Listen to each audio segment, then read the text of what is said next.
writers, Himalaya, official entry. And para mabilis tayo, the story will be discussed by our one of our writers, Pelina Lego. Hello, so good afternoon po. I will just give like an overview of what the story is about. So child number 82, this is a fantasy family dramedy, and in the story we follow Max. So Max is a 17-year-old high school student. And si Max, pinalaki siya ng nanay niya na si Alicia, na single parent. And he never gets to know his dad. And in this story, we follow Max's journey towards learning more about what fatherhood is about. And in this journey, malalaman ni Max yung maraming bagay tungkol sa kanyang sarili. And at the same time, most importantly, marami siyang bagay na malalaman tungkol sa tatay niya na hindi niya nakilala kahit kailan. So he happens to be one of the sons of Maximo Maniego Sr., or more popularly known as Boy Kana. So Boy Kana is the fantasy action superstar of the 1980s. He's an icon of Philippine cinema. He's done more than 100 films. But si Max, he never gets to know his own dad. And because of this, he imagines having a relationship with his dad. But then, when his girlfriend, si Mary May, tells him that she's pregnant, so si Max, he feels like he wants to know more about his dad. So gusto niyang mas makilala si Boy Kana. Baka may malaman siya tungkol sa kanya at tungkol sa pagiging tatay. Because nagkaroon ng maraming tanong si Max. Paano nga ba maging tatay at 17? Paano nga ba maging tatay? Lalo na kung lumaki ka, wala ka namang kinalis ng tatay. And because of that, he decides to meet with Boy Kana. But then the complication is, Boy Kana suddenly passes away, and Max finds out through a television report. And then he decides to go to Boy Kana's wake. So pumunta siya sa Maniego Park to at least pay his last respects to his dad. But then, hindi siya pinapasok sa mansion because wala naman siyang evidence that he's actually one of the sons of Boy Kana. So he has to line up with all of the fans and all of the other people to get to the mansion. But then another complication is yung wait hanggang 12 midnight lang ang viewing hours. So he has to enter the mansion, see his dad within that time period, and he has to line up. And during sa pila na to, marami siyang makikilalang iba't ibang tao na tutulong sa kanya na mas makilala pa ang tatay niya si Boy Kana at makilala si Boy Kana in different perspectives. At itong mga taong to rin yung tutulong sa kanya na makapasok ng mansyon at makita si Boy Kana. And itong mga tao ito magsuserve din na companion in his fantastical journey. So ilan sa kanila ay, for example, si Riza. Siya ay nag-claim na siya daw si child number 82. Si Maximus Prime o child number 69 na nag-offer naman ng access kay Max para makapasok sa mansion. And then there goes Mother Betty. Siya daw ang number 1 fan at president ng Boy Kana Fans Club for a very long time. And pagpasok niya ng mansion, makikilala niya rin ang 3 legitimate daughters ni Boy Kana, si Maxima, si Maxine, at si Maxel. So they are child numbers 1, 2, and 3. And syempre, higit sa lahat makikilala niya si Madam Perla, ang legitimate wife ni Boy Kana. Kasama din dito makikilala niya si Coca Royales o child number 4. Sa pag-usap nila ni Madam Perla, marami siyang matututunan tungkol sa tatay niya. And the things that he learns about his dad may not be exactly the things na nai-imagine niya tungkol sa tatay niya na isang fictional superhero. So in his mind, his father is that unbeatable superhero. But then he learns something very interesting about his dad. And after finding this out, he has to make a decision. Anong klaseng ama nga ba gusto niyang maging? And this decision he knows that he has to do not in the fantasy world that he's building in his mind, but in the real world. And to introduce our key characters for the movie, Max is child number 82 is Max is J.M. Ibarra.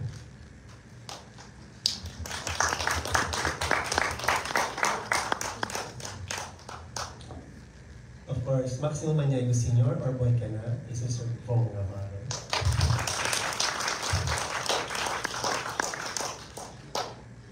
Alicia, the mother, will be played by Rochelle Pangilinan. Marie-May, the girlfriend of Max, will be played by Cyrene Aquino. She's a local talent from Ilocos Norte. Maximus Prime, or child number 69, will be played by Vance Larena. And Lisa, of course, will be played by Kai Manuel. Mother Betty will be played by Irma Adlawan. The number one. Coca Royales will be played by Ian Muna. And Maxwell, Maxine, and Maxel will be played by Che Ramos and Donna Carriaga. And we're still looking for Maxine. If you guys know someone, pwede ba muna audition? Okay. And Madame Perla will be played by Miss Dexter Dorina. And that will just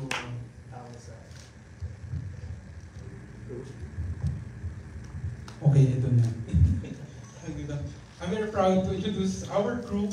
Of course, ating papalala muna ako po si Tim Ron Villanueva, ang writer and director po of Child Number 82.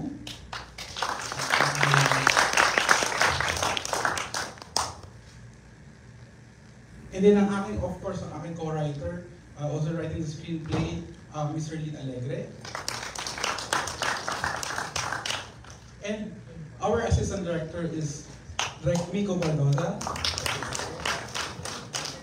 And of course, ang MFF 2020 for Best Production Designer. Ang child number 8 Best ang Production Designer, Sir Nestor Abrogena. Our Director of Photography, Derek Rap Ramirez.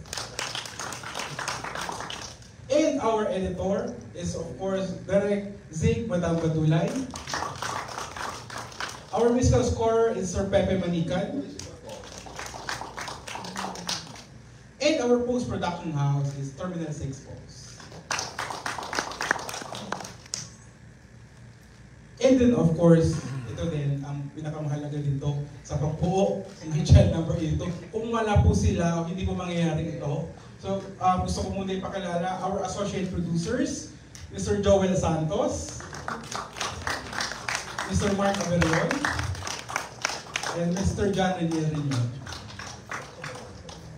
And our creative producer and co-producer, Derek Arvin Villamino.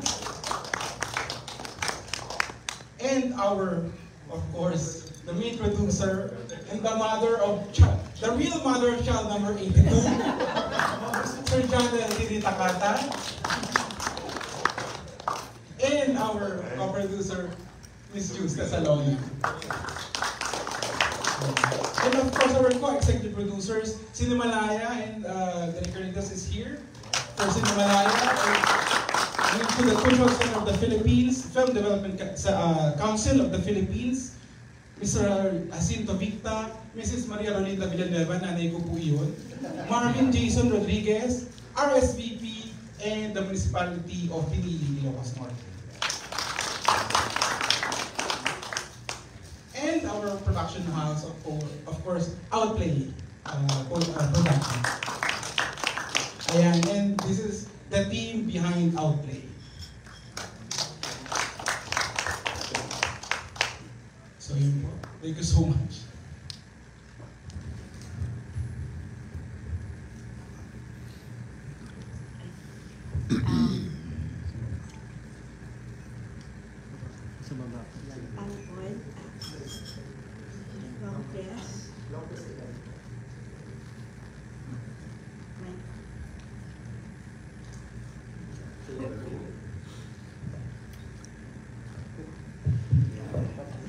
Thank you very much to the team behind Child Number 8.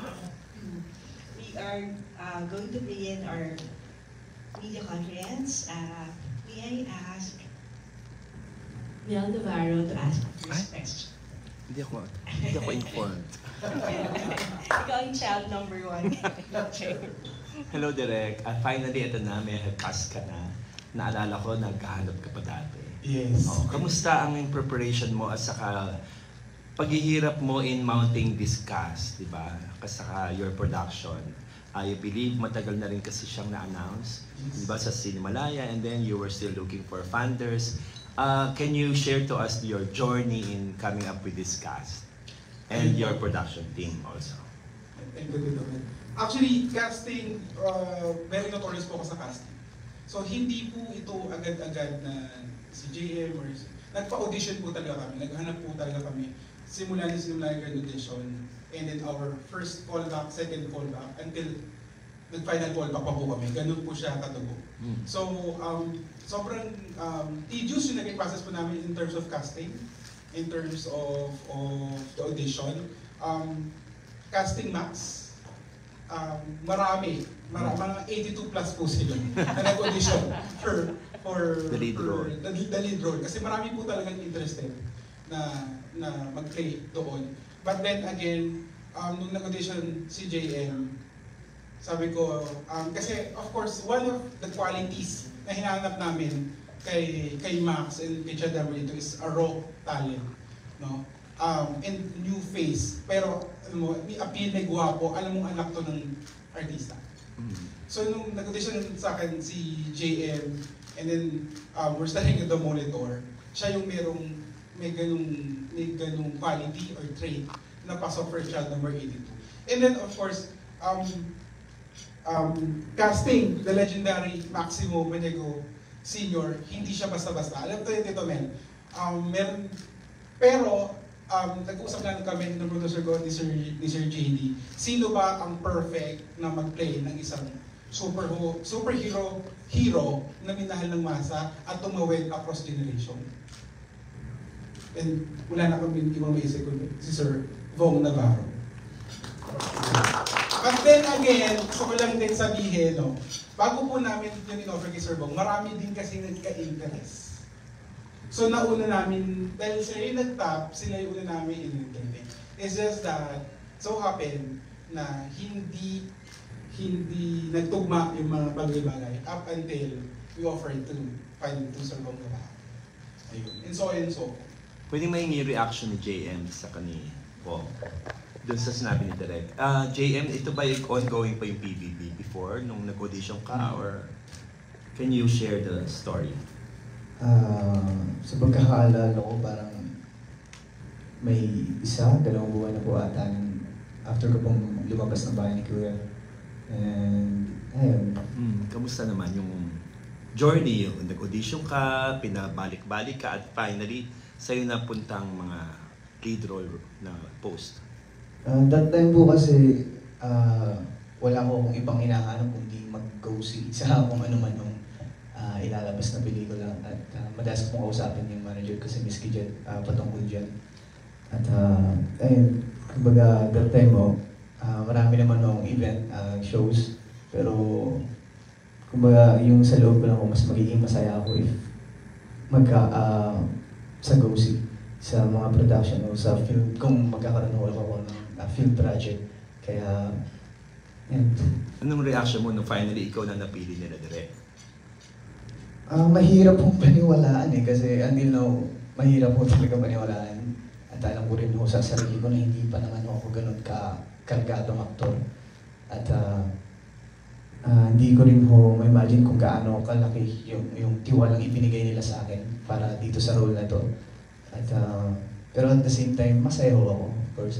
Kasi ito na ho yung pagkakataon ko para mapatunayan sa sarili ko na kaya ko umarte.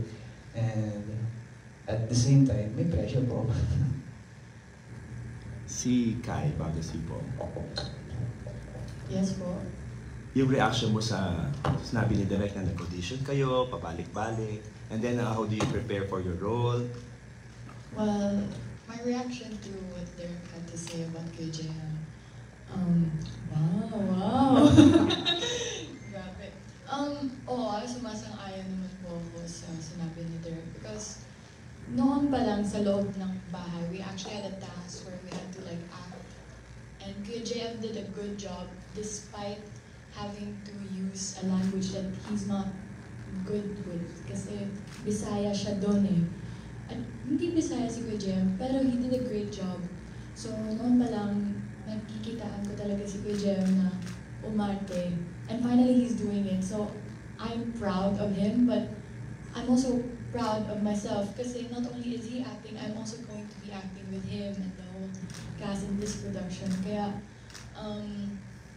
I as well inside the house did an acting task with Kuya JM, kami lahat ng housemates.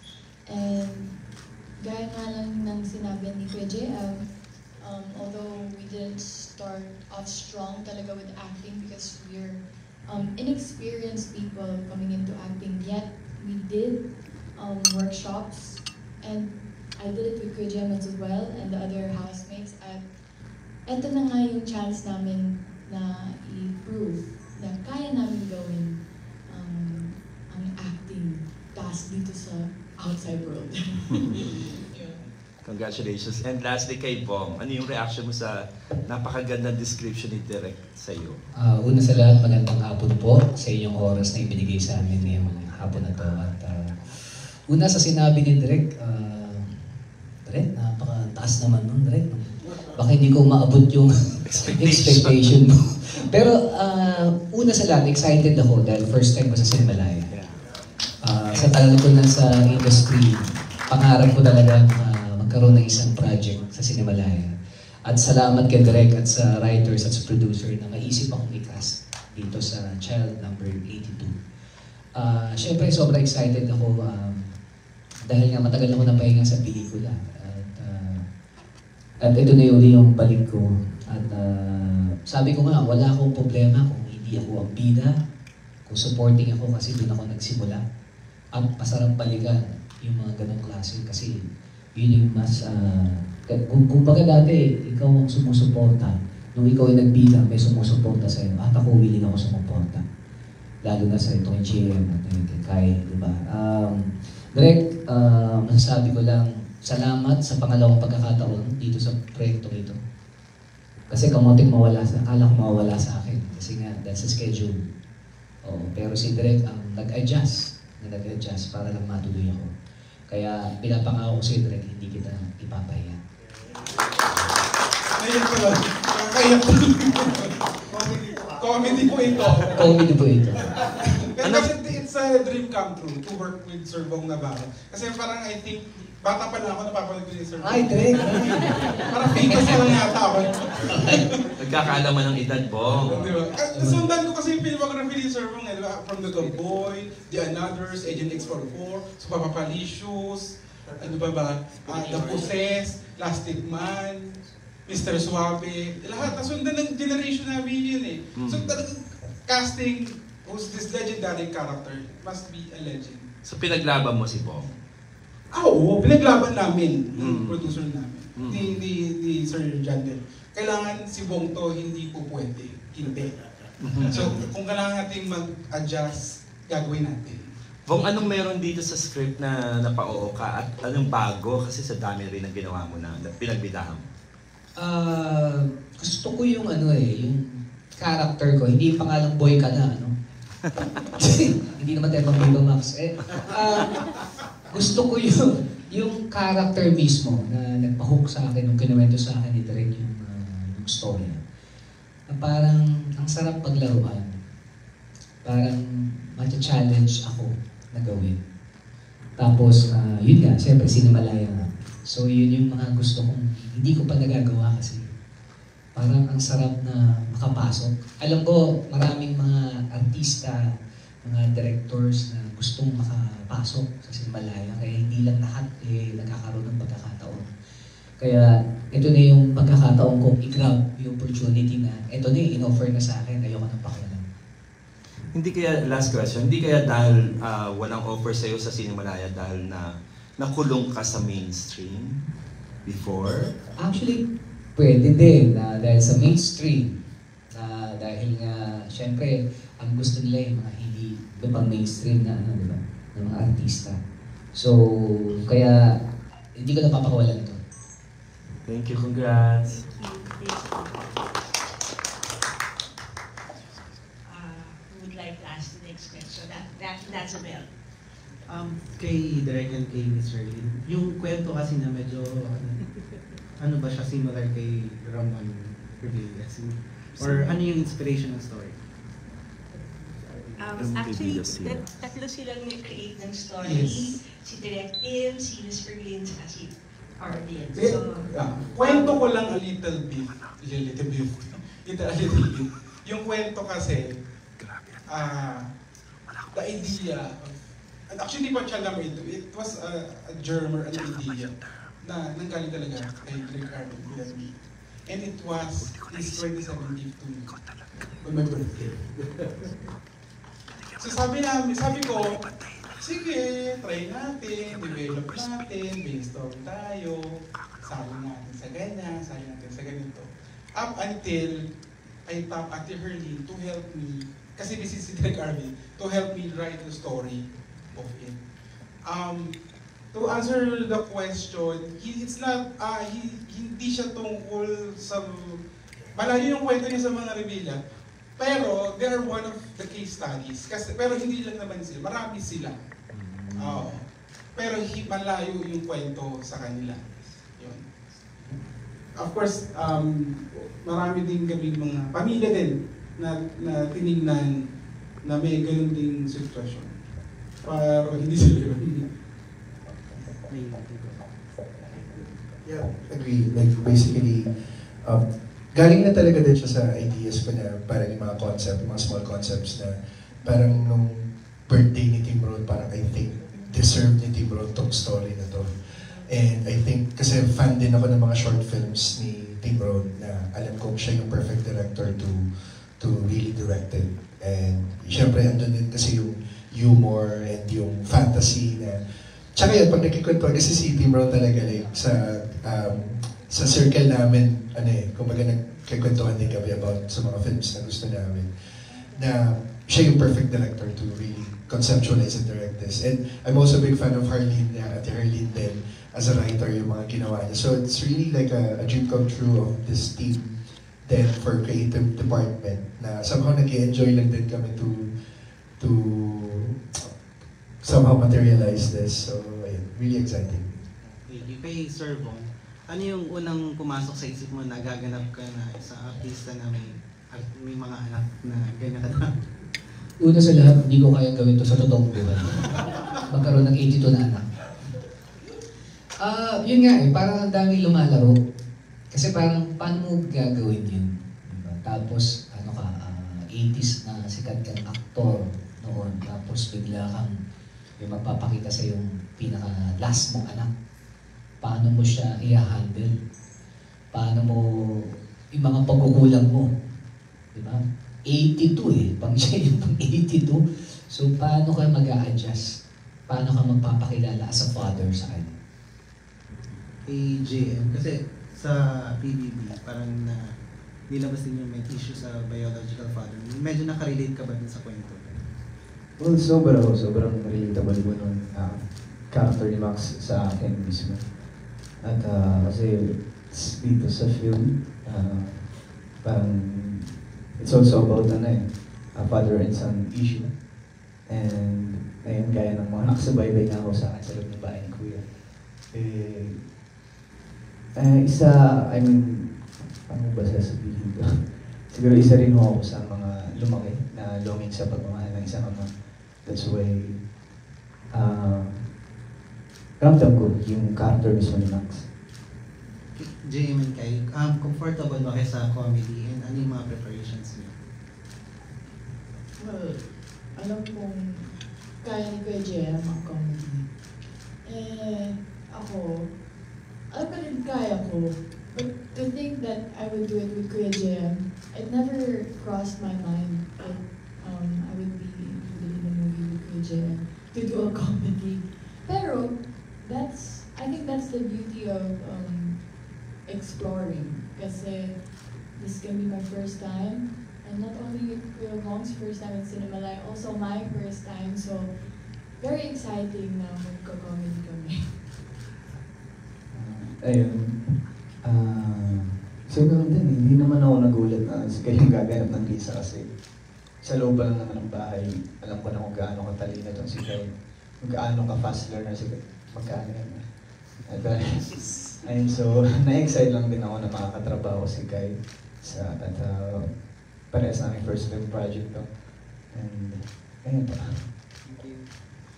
Thank you. The next question will be from Janelle of Cinema Bravo. Hi, congratulations po. First, Sir Bong, ano po yung impression nyo sa Cinemalaya at gusto nyo talagang magkaroon kayo ng project? Kasi sa Cinemalaya, dito nagsisimula yung magagaling na director, writers, artista. So parang, alam mo yun, kahit nandun na nga ako sa mainstream, parang gusto ko masubukan. Gusto ko may matutunan sa kanila. Gusto ko yung paano nila nagagawa yun para mas makilala sila ng gusto. At yung galing na yun, saan ang galing? Yun po yung para sa akin. And kina JM and Kai naman, may impression din ba kayo sa Cinemalaya na first movie nyo ay Independent Film Festival kayo at lead role pa? Sa akin, malaki yun. Sige yan ito. Halimbawa ko sa ngayon na ako, as of now, may music videos, magkakaroon ko ng serye sa mainstream. Pero para sa akin, hindi ko yung sapat para tawagin kong aktor yung sarili kong hindi ko nakapag-Cinemalaya.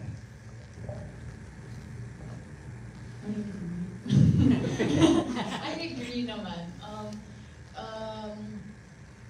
This is also my first film, tas Cinemalaya pa. And although that's already a lot of, I wouldn't say pressure naman, but that's a lot of thing put on me. I'm doing my first film under Cinemalaya. Dapat I have to perform well. Because not only, hindi ako yan not only do I have to perform well, I have to exceed the expectations of what it takes to be under Cinemalaya. And dahil bago din ako sa industriya to, I look forward to learning more, especially because Cinemalaya is known for starting directors and actors and actresses. I too am just starting. Kaya I expect to not only perform my best, but also to learn from my co-actors and actresses and sa mga veterans as well, and mga producers, the directors. Hopefully I get to learn more for the future natin. And syempre, sa kabila ng lahat ng suporta ng mga fans, meron din naman na talagang magbabash at sasabihin na bakit lead role agad ang mapupunta sa'yo, JM. Ano ang masasagot mo doon? Actually, sila ho yung rason kung bakit magkaroon ako ng ganitong project And then, totoo lang mo kasi tinindi ko lang mo sila as a fuel kung bakit ginagawa ko itong trabaho to. Kasi para sa akin, yung mga bashers, hindi naman ho sila nandyan para manira lang Sa akin, nakikita ko sila bilang simbolo ho sa progress na ginagawa ko Kung wala ho akong bashers, may mali ho sa ginagawa ko, may kulang sa ginagawa ko. At walang progress sa ginagawa ko. So, ayun po, thankful ba rin ako sa kanila kahit pa paano kasi malaki din mo yung parte nila kung bakit ako itong gaganap na si Max. How about you, Kai? I also agree. I also agree because